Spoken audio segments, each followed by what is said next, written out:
Hey everyone, welcome back to our channel. If you're dealing with the F3H error code on your KitchenAid microwave from 2025, you're in the right place. This error usually signals an issue with the humidity sensor, which can cause your microwave to stop working mid-cycle. Don't worry, I'll walk you through the fix step by step, and it's easier than you might think. First things first, safety is key. Always unplug your microwave from the wall outlet before starting any repairs to avoid electrical shocks. Got that? Great, let's dive in. Step 1. Gather your tools.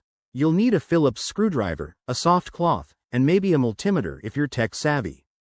Open the microwave door and remove the screws on the control panel or inner cover, depending on your model. Refer to your user manual for exact locations to avoid any damage. Once inside, locate the humidity sensor. It's usually near the cooking cavity. Next, inspect it carefully. Look for any signs of dirt, moisture, or damage. If it's dirty, gently clean it with a damp cloth and let it dry completely. This simple step fixes the problem about 50% of the time. If it looks damaged, you might need to test it with a multimeter for continuity. If it fails the test, it's time to replace it.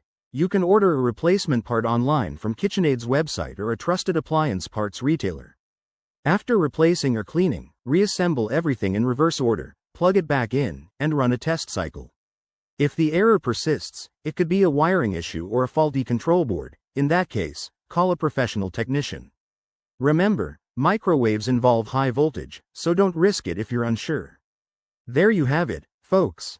With these steps, you should have your KitchenAid microwave up and running again in no time. If this video helped, give it a thumbs up and subscribe for more handy fixes. Drop your questions in the comments below. I'd love to hear from you. Thanks for watching, and see you next time.